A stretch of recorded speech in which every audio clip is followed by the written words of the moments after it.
It's your girl Christine, aka C Money, aka Big MILF, aka Big Leo. You already know what it is. Tune in to CMEDIA Interviews. We have open discussions, controversial conversations. You know what it is.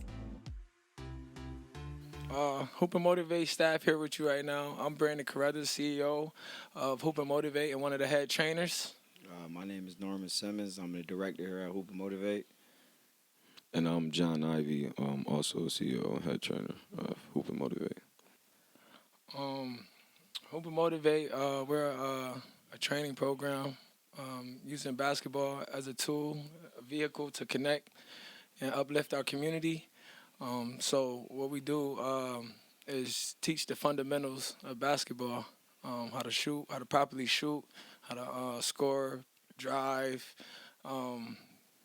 defense, as well as implementing life skills that they can apply not only on the court but off the court as well. Hoop&Motivate started in March of 2019. Tell you a little bit of how we started. Me and Ivy was spending a lot of time at his dad's house around that time. And this is the same time around Nipsey Hussle died. So he's a big inspiration to us starting our business. And we was watching a lot of videos of him the day before we actually thought of the name.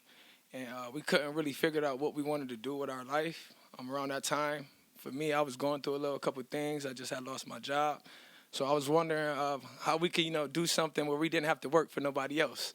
And we know we wanted to train because that's what our life revolved around basketball our whole life. So we knew we wanted to train, but we didn't know what the name was going to be. So, the following morning, woke up, I got on Twitter, and, again, Nipsey just had died, so they was sharing a lot of his videos in remembrance of Nipsey, and one of the videos came up, Hustle and Motivate. So when that came up, I just shared it like I want to hoop and motivate. Okay. I just put hooping like I want to hoop and motivate. Right. And then out of nowhere, I didn't even know he was up at the time. He just wrote up under it like, yo, bro, that's our name right there. Called him instantly. Called me instantly like, yo, bro, you a genius. That's our name right there. Right there. Like so, it's going. Like it's go time. Mm-hmm. I'm about to come pick you up. Going to get our DBA. The rest is history. And also, too, I don't know, if y'all remember, we all had a conversation, and I also put it out there that y'all should be in that capacity of training. So I think it all kind of happened in God's work. And also another concept of what we try to focus on is like engaging families, right? So a lot of what we have going on is in our community, not even just in the inner city, but everywhere, is broken families. So through basketball, we able to engage families, right? So kids coming to train with us, or even adults, right? Those families are coming, whether they're coming to watch them play for our AAU or to come to one of our kids' development leagues. So we use that as also to engage the kids, but to engage those families to kind of wrap around and be that pillar that we kind of all inspire to be. Yeah. Just to piggyback off of them, we here just to be role models also for the youth.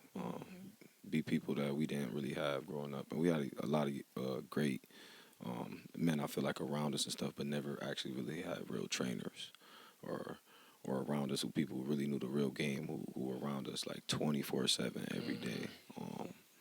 So we're just really trying to apply that and put that out there too also. And were you guys prepared for the dedication? I know you guys put in a lot of hours. You guys also have families, so I know it's hard to balance it all at once. But were you prepared, and how's it been going so far since 2019? I was not prepared. I'm gonna be honest. I wasn't prepared. I'm just figuring it out now. Right. I'm not gonna lie. I wasn't prepared. I'm engaged. The fiance, she's at me a lot about that. I'm a workhorse. I've been like that. Right. On the court my whole life. So now applying it to becoming trainers and stuff, and then being around, two fellas who work just as hard and go hard and then push you too. I stay in the gym a lot, training wise, and we coach and do all that stuff. So I hear the backlash of trying to just, balance the two. I make it work. I do a great job, I think. You get what I'm saying? But I hear it sometimes. So I wasn't prepared for that. I thought it was just going to be an easy route. Yeah, I wasn't prepared neither at all. Like we knew we wanted to train, and we knew like, okay, we going to train, these kids so they could be, surpass the curve when it's their time, for varsity, or they wouldn't be behind if they are freshmen and, still playing like they modified and whatnot. So we just knew we wanted to shape that curve, but we didn't know, like, the ethic that was going to have to come with it. We didn't know, like, all this attraction. When all this attraction came, that it's a lot that, and we fight and we get into it just because off the passion of it. You get what I'm saying? So it's not a smooth road. We go through our hurdles as well as, staff is Hoop&Motivate, but I feel like we got a good grasp on it now, and we hitting the ground running. I love that. See, me personally, because like I said, like I think I more so believe in it because it's their vision, right? So I always believed it was going to be where it's going to be today. And I feel like we didn't even crack the peak of where we're going to go.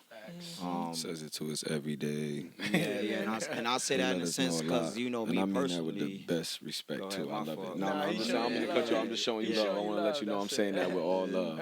All love. Even respect, my life, where I'm at. I just like to live in purpose. I think, like, everything that we're doing kind of aligns, right? So I started coaching probably, I think, 2 years before, they started Hoop&Motivate.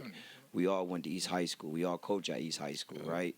And we all use East High School as a resource as far as when we train. So it all kind of just came together. I think, it's just that patience part. I'm a little older than them, so they kind of getting the concept, being patient and just understanding that it's going to come. But me personally, I think, based on, my own experiences with my own type of business stuff and other things that I'm involved in, I always felt that vision was going to come to, fruition, and it's going to keep happening, so. Right. Shout out to Norm, man, though, for being big, bro. He was getting a 3.5. When I found out Norm was getting like a 3.5 in high school, I said, I got to do great. No funny. Okay. I got to do great. He put That's us at a motivation different right peak there. as a business, so he's much needed. He's a valuable person to the team. Yes. Appreciate It seems like you guys got a good team going on, and I love the aspect of family that you guys bring out. Especially, you mentioned it a little bit before. This could be a kid's family like escape sometimes. Right. You never know what kids go through, and from the city, you went to East High School. Everybody has different backgrounds no matter what school you go to. Right. And to piggyback off of that, I wanted to know how East High School has influenced Hoop&Motivate, because I know they have in many ways, and I think that's amazing how they have. So I want to know a little bit more about that. Man, I just want to shout out Eric I was about to say that Robinson, first Daryl and Barley. I'm gonna shout out Moulton too. A lot of other people that was around, a lot of teachers and stuff. I'll leave some of those people to those guys. But those guys, I can't thank enough. They was there for us. Even bigger shout out to Big E just because he woke up our senior year. I know personally for me and B, because Norm's a little older than us. He picked us up our senior year at 5 a.m. in the morning. I was the first pickup. I lived on the same street. Be lucky enough, I lived on the same street. We picked up everybody. Picked up about 6 kids. Took us to the gym and got us in the gym our senior year. We went to States. Wow. I paid contribute to him. Also Barley, because how he coached us, pushed us. I feel like he was a different coach that year than other coaches. Other years I seen. He always talk about him. He was able to really, really coach. Kind of like similar to the year that he had with Norm and them junior year, senior year. That was your senior year, yeah. So appreciate those guys too much. Like, I ain't gonna lie, that's I don't even know. I don't got too many words really, but just I appreciate them. I love them guys, man, for real. They really helped us a lot. Was there for us. And for me, I feel like we've been speaking about family orientation a lot this interview. I feel like East falls right in line to that category. Like, it's so family oriented, it's crazy.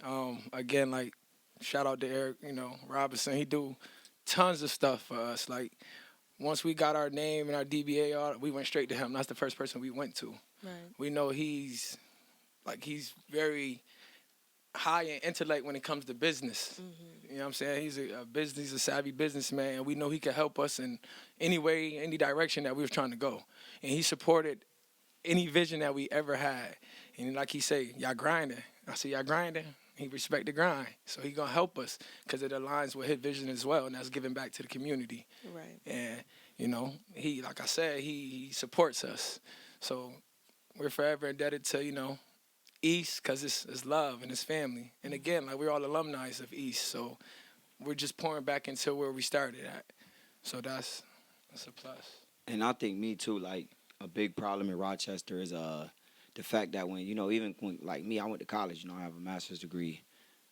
So kids that go to school and go to college, they come back home and they don't have really something that they can go to, right? So that's why we have a lot of people that's moving out of Rochester, that's taking their talents and going elsewhere. Right. That's in financials background or, working with youth, whatever, however we want to look at it. So I look at East, as soon as I came home, East had open doors for me. I had several opportunities where, I was trying to figure out what I was trying to do. I started up a program with myself and Mr. Conroe, a teacher at East, who I had at East. And I got a job through MCC where I went into his class, where it's a program where he do optics, where they, they build glass for a lot of different stuff. And I taught his class basically the basic skills for math to go to MCC or apply to 2-year schools. So just that opportunity in itself were different things I could kind of speak to. I was at a program at East High School called TLI, Teaching and Learning Institute, that's still at East. And those same teachers are still running that program as a husband and wife. Mr. and Mrs. Delahanty. So just, just the idea of that, East High has a lot of that, not just with sports. And I think for me, I just feel honored, privileged, and also in a way kind of like called upon to kind of like give back to East in that sense with the things that I have brought back to Rochester, just because East has done so many things for me. So as far as like, shout out to Big E, but, beyond Big E, that tradition from East goes back to the 1900s. So it's like we all carry, I know Big E got the same heart as us. That's why he helping us out.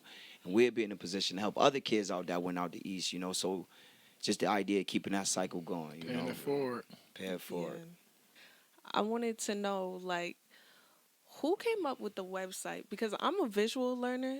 And when I went on the website, I'm like, this is what I love. It's easy to navigate. There's pictures here. The camps, like, button right here. Yeah, and then it's so organized. That's crazy. Because we feel like we could do better, though. Yeah, right. We should have said this at the beginning of the interview. Jenna isn't here. She's actually in Italy with her mom. She took her mom. That's our secretary. So that's the guru that really helps a lot with a lot of behind-the-scenes stuff. So shout out to her. We give her kudos for behind the scenes stuff. We sorry, give her the Jenna. content, but she kind of help set that website up. So shout out to her. Okay, Jenna. Yeah, Jenna, yep. She do a lot. Yeah. Like, she behind the scenes, too. So it's like she in Italy on vacation. Yeah. We say she doing a lot. Right. We text her right now. She still responds. We might be able to call her right now. She be like, what y'all need, what y'all, Wow. She's that type Roman of person. So. So yeah, shout out to her. And actually, we hoping to have, a lot more improvement. So we hoping to get a little better. So thank you for even that compliment too. Yes, thank you. Now, one thing that I did see on the site that really stood out to me is that in the camp, you are offering motivational speaking. Like, you're gonna have people speaking to the youth during the camp. Yep. So the idea, hoop and motivate, right? So it's that hoop part where we talked about the training, but it's also that motivate part. So that's where we come in with the empowerment. We have some sayings like we ask the kids, what's the greatest investment in life that you can make? And the kids respond. Yourself. All right. So we really instill that. So that's the motivational part. So also a part of that is adding those motivational speakers. So that could be even people that's doing great things in basketball right now that's from Rochester. So our kids can see, and not even people that's just playing basketball. It could be coaches, athletic trainers, sports trainers, trainers themselves, like themselves. So there's different ways where we can kind of tap into the kids with that motivational part to kind of empower them, to kind of motivate them to do better. I'm originally from Philly, and I played basketball back in the day. Thank you. Shout out to Philly. And I used to go to a camp. It was the 76ers basketball camp, right? Now, I'm like a girly girl now, but I really used to hoop. Oh, you still hoop? I didn't know that, though. I was wondering why you so attracted to basketball. Yeah, so one thing, so that part stood out to me about your camp because the 76ers camp, it was amazing, and it was a sleepover camp, but they never had the motivation part. Now, there were years that they had like all NBA players come in and stuff like that, and but it was never like motivation for the kids. Like, you can do things in life, and I think that's amazing. I'm glad that you guys are adding that into the camp. No, Appreciate that. That's a big compliment, I think, coming from an NBA camp talking compared to our camp.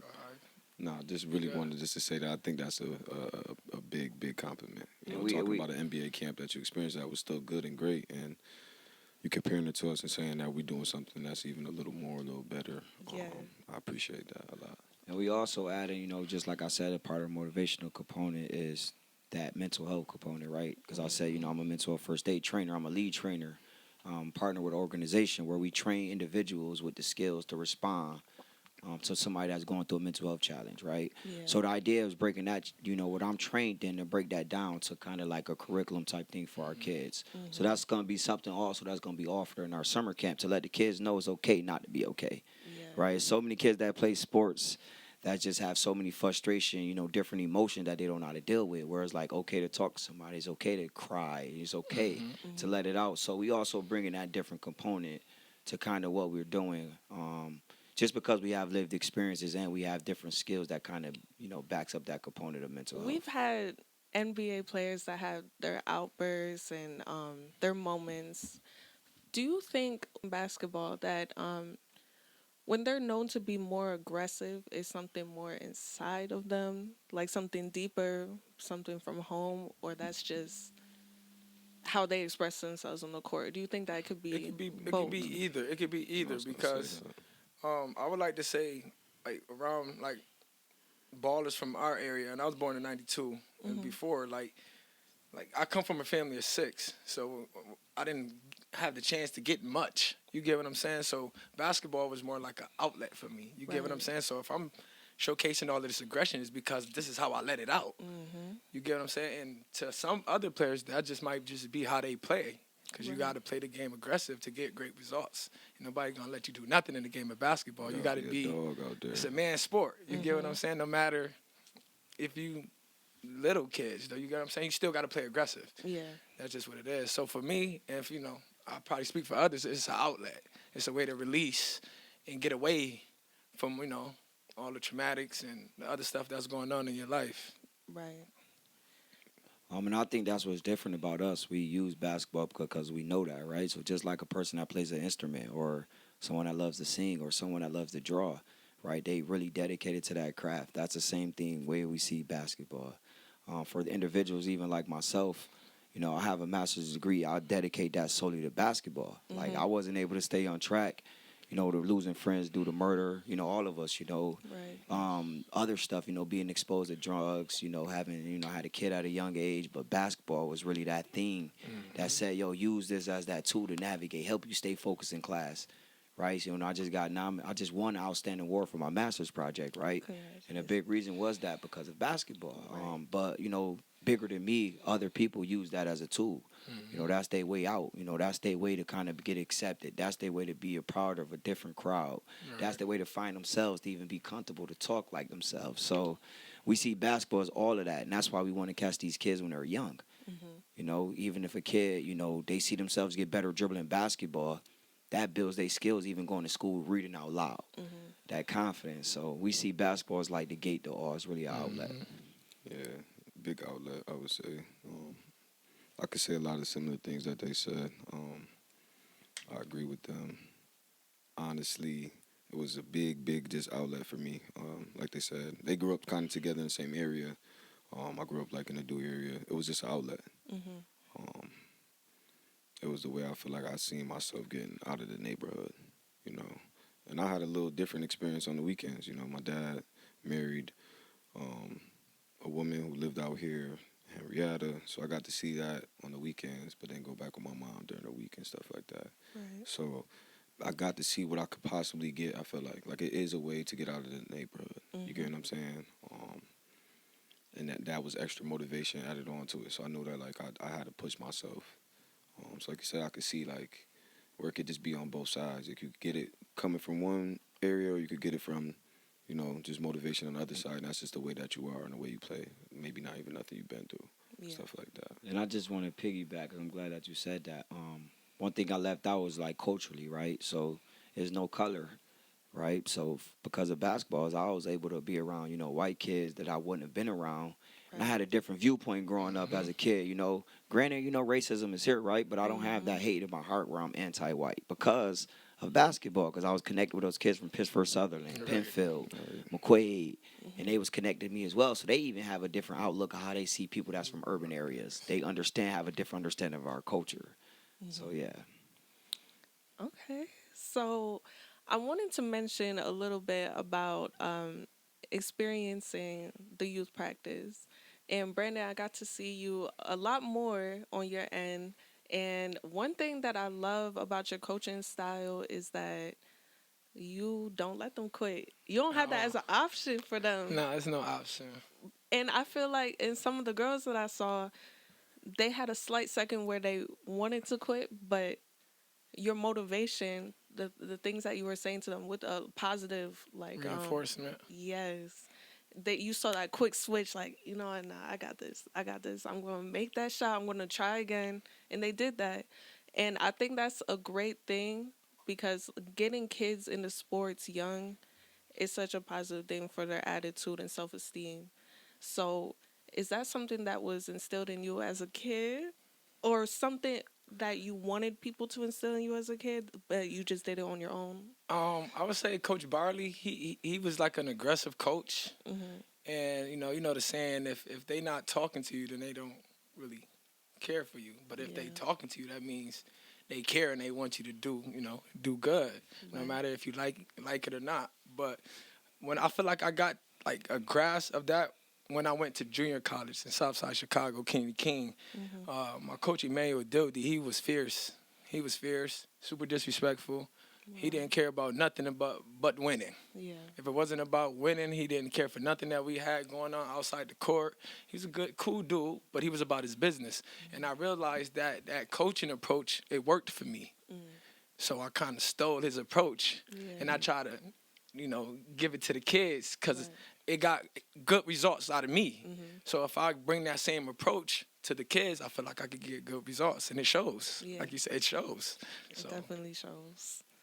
So, can you tell me some similarities or differences watching the men's league and the youth? It could be attitudes. It could be positive things like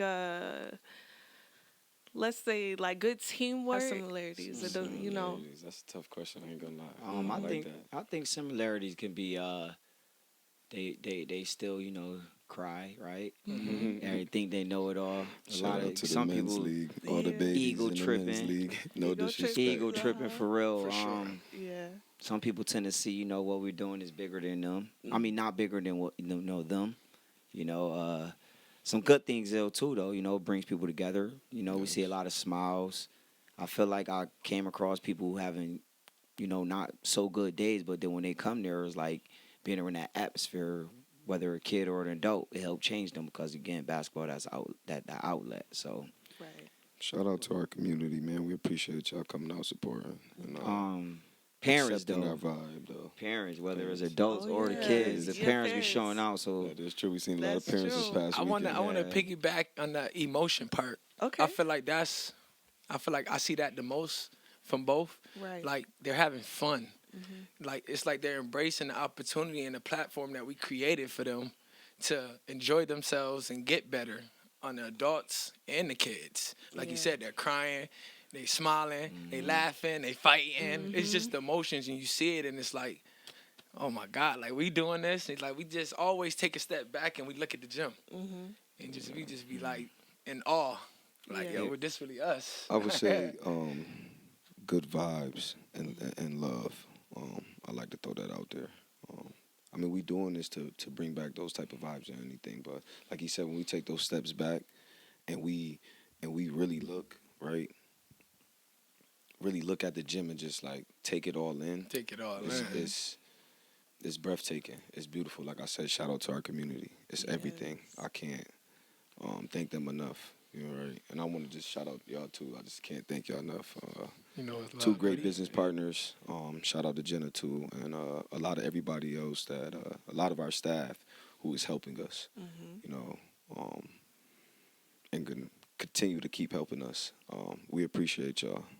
I appreciate y'all. Yeah. Birdie. And then it's that informal feedback too, right? So like the people that's it's $5 getting people that pay $10, or that's people that shouting us out on Facebook, or the people that post a picture but then they tag us to make sure they tag us, or the people the videographers that pull up that want to help us out. Though, like that's fire. So shout out to K-Ron, man, Jess, Ashford. So just the feedback we get in that informal way, right? So even Big E doing some things off the Q-tip, or blessing us just because he messed with us. Eric Robinson or East, people buying our merchandise. People. The only reason we got gear is because people was demanding it. People really wanted it, Right. and so that's a big reason that pushes to get it. And so I think that informal feedback is something that we kind of appreciate, and definitely like that gratitude that we get from our people in our community. So I wanted to switch turns just a little bit. Now we have some known villains as coaches in the world, right? So I just wanted to name off a couple. We have Bobby Knight, Throwing chairs. Adolph Rupp. Throwing chairs. Repeat that. Repeat the second one. I think I'm saying it right. Adolph Rupp. Adolph Rupp. Okay. Yeah. He coached Kentucky, I think, right back in the day. Bob Huggins. Bobby Huggins. Okay. Jim Calhoun. Calhoun. Thompson. And Rick Patino.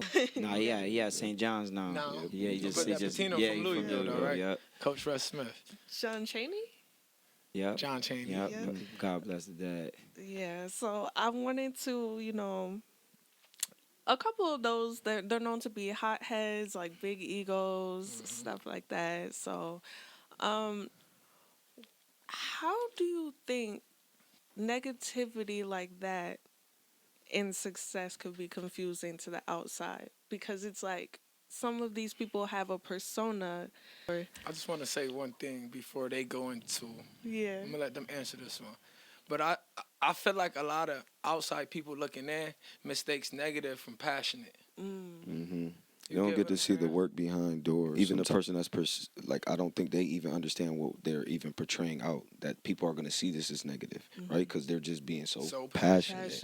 You get what I'm saying? Super passionate. So I think it's like a blurred window there or something like that. It's like a gray area. Yeah, gray areas. Yeah. That's a tough one. Because when you care, emotion, you become emotional. That's true. About stuff. And let's take Bobby Knight issue. For instance, like he threw the chair, but why did he throw the chair?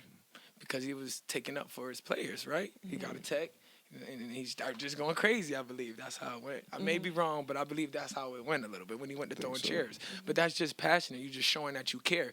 Could he have went about it a different way? Yes. Right. But sometimes you can't control your emotions, and they get the best of you. But that's why we are humans. We all make mistakes. Right. Like who actually knows Bobby Knight outside of there, except for people around him? He could be a totally nice guy. Big teddy bear, something like that. Just passion is different. Like I feel like I'm a nice guy, but I can get passion. Yeah. Right. Like we coached together a lot this past year, and this is what Norm did. Oh, chill, come on, chill, Like, sit down. like, We're gonna get a sit tech. down. You You gotta gotta chill get out, bro. Every time, because I can't help but get up and it's scary. just get my passion. Yes. It's my passion. I let that out. I love coaching. And I think that's what makes us so good, because we all really have our own minds, right? You can ask that question. We can answer all different ways. Because me personally, I feel like I'm just thinking of the best way to put it. Right, we don't let the environment change us. Right, we change the environment we in. Right, so I think whatever capacity we in as far as a coach, depends on what works for you. Right, but I also feel like you also got to think about who you're coaching and meet them where they are. So I think a lot of times within that, right, it's all about perception. Me personally, I learned. I came out on the Bobby Knight style screaming first when I started coaching, but then my responses that I was getting from my kids wasn't the best. Yeah. So present day, I try to meet the kids where they at, right? So for me, for me personally, it's all about, being compassionate and understanding, the kids that you're coaching, right? Because you got to set your kids up for success. That's their job as a coach. Right. But at the same time, you got to also express, that they're not doing the best job that you aligned them to do. In a way where it's not always attached to passion. For me, where I'm at in my life at 33, I'm moving in purpose, nothing is attached to passion for me because it's so much emotions with that for me. I grew up with my mom, in and out of the streets. My dad just got out of prison after 33 years. Wow. So much passion and emotions can be attached to that versus like my purpose, right? I got shot before. I'm here for a reason, right? So more so being grateful, right? So when something don't go my way, I'm more so moving in that purpose so that I don't act out of character or I don't put myself in a position where it was like, oh, nah, you hurt, your hand and other people that you're working with, right? So for me, I like to move in purpose. And I think sometimes, those coaches that you mentioned, right, again, all of them are great coaches, legends. Right. But a lot of them move in that passion and it kind of hurt their hands, right? They could have went about it like Brandon said a different way. But I'm not saying it's right or wrong because they probably got responses from those kids that we don't know. And those probably help those kids 10 years down the line that we don't know. Right. But me personally, that's just why I think sometimes our passion may compromise us as a coach and kind of being there for that person we're supposed to meet. Where our job is to be there, whether it's college, professionals, or high school. Very true, though. That's very well put. Yeah, he killed it with that response. Yeah, you did. He kind of So I think we all kind of Let me compliment. start thinking about my passion. You know what I mean? Yeah, And that's what Norm does for us, man. He makes us think. I'm not gonna lie. See why he's so valuable? It's so valuable. My passion, don't let it overpower my purpose. I ain't forgetting He it. make me not want to be passionate. I just know from personal reasons too. When I'm We're so passionate, it's controlled, we like gotta control that we passion. coaching that first year you came with me, right? We sweating, Sweating. everything, though, right? Yeah. Whereas, like, some games we might get, out of character and be passionate, whereas a championship game, but we still got that balance with each other where we can afford to be passionate because we got each other to pull each other down, you know what I mean? And sometimes that passion brings different things out of the people that you're coaching, too. Yeah. They see that passion. So, like I said, it all depends on perception. Right. All on It's kind of perception. hard when you're in the public eye, especially in the NBA. Now, we all heard about the Ja Morant incident. He's finding himself only being talked about through that. Negative. Yeah. I know, B. I know you got some stuff to say about it because we talked about it before. But just quickly, like, I was just a little disappointed in a way. But as an athlete too, I do understand that you have a life outside of basketball. You just got to understand your responsibility at that level. Understand responsibility and the influence that you have. Right. Understand what you put out, what you're gonna receive from that. Right. All actions have consequences, good or bad. Right. So I think as simply as that, that's kind of what I really thought of it. I just know that like he could be smarter. And I was a little disappointed in his dad. His dad's around so much, already getting into a lot of drama stuff, already on the court with other famous people and stuff like that. You just bringing negative attention to your son. I don't think it's needed for him or his career. Right. He need to be in the gym. He need to work on that stuff and then spend his time that he's gonna have with his family and stuff like that. I think that's what's important. But again, that's just my opinion. To be honest, I feel like probably as a superstar, you forget the status that you are sometimes because you want to be normal. And I felt like with him, he kind of dropped the ball on that one. Just trying to be yourself too much that you forget that you are a role model to many. Right. You get what I'm saying? And we all human at the end of the day. Like Stack 5 said, like, even when he went through it, they're not going to remember this 20 years from now. Or they're going to remember, but they're not going to speak about it. Yeah. Like, so it's like, it's a hurdle in his path. I just felt like again, we're human. You go through things. We all make mistakes. Own up to your mistake.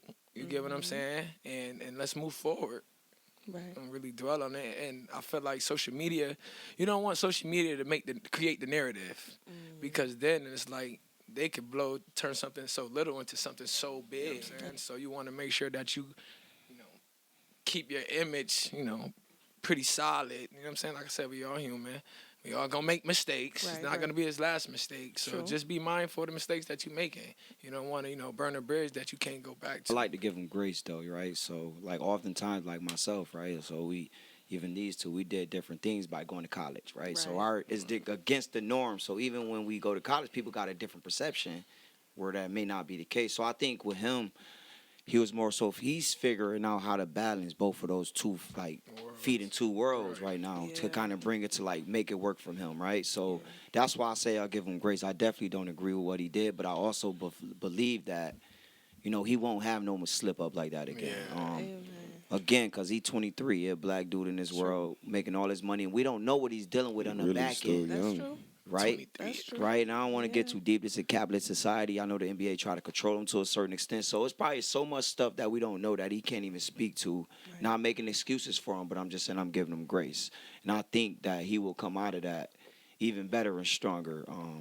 Because I feel like we can relate to a certain extent where we made mistakes where it's like, damn, we did some dumb stuff. I mean, and- just like you're saying though, giving him grace. I we did mean, some truthfully, dumb you shit. can't But he forget definitely was wrong, the man though. is human. Yeah. Human. We're all human. Yes.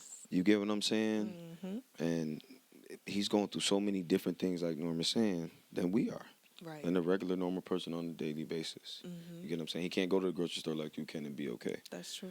He's stressed out. He can't go sit in his car and probably smoke like somebody else or something. Somebody could be recording him or watching him. You know what I'm That's true. saying? Yeah. He can't do what he do. You know, it's a ton of people who was on live that same day doing the same thing that Ja Morant was Yeah. doing. I feel like his That's- friends that's got to true. hold him more to a higher so- standard, though. Yeah. Let's hold them True. accountable. Right. Because That's ain't why I no telling mentioned how his they eating off of him, though. They not the ones famous, but Yeah. they're around and they, you know, they getting the breadcrumbs. You get what I'm saying? So they Right. got to make sure that the breadwinner is good. Like, you can't be doing that, bro. Like, That's true. you need friends like that. Like, they gonna tell me if they don't like something I do. Mm-hmm. They gonna be the first one to tell me, especially on social media. Yeah. Them two gonna let me know. They gonna dog me out. I might be like, nah, this is why this is why that. They gonna be like, bro, this ain't that. Right. And you need people around in your corner that's gonna do that, even Gonna when check you don't I mean, agree they with care, it. man. They gonna check Yeah. you, bro. 'Cause they like care. they should have tripping. checked them. Like, you bugging. That's true. That ain't Before when That's he not when the he did move. that, what's your name? Like, bro, you bugging. Right. So Well, on to a positive note. summer camp. Summer camp. Let's speak about the kids. July Okay. 10th to August 10th Yes. is our summer camp. I'm going to put the flyer in the video. Yeah, Probably right summer around this camp. time right now in the video. Right there. Like right Mhm. here. Right there. And the summer camp again is going to be basketball-based fundamentals, Mm-hmm. 5 days a week, and also that component of the motivational part. So those guest speakers, that mental health component, we're really going to be tapping to those kids that's with us for that month. We're feeding them. Yeah, we're going to be into them. We feeding them. I We're see working on a that. couple They know things they know- now. yeah, Not to speak on it too soon, but we're hoping to have a partnership with some couple local vendors. So we have a couple things working where we're going to feed them as well. Also, you look for that youth development 3-on-3 league coming. Right after our summer camp coming real soon for the young kids because they can't come to the camp because they're too young. So we're going to do a 3-on-3 development league where they play and we also train them.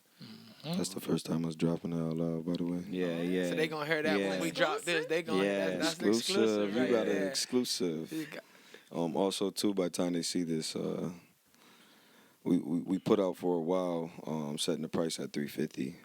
It goes up tomorrow to $450.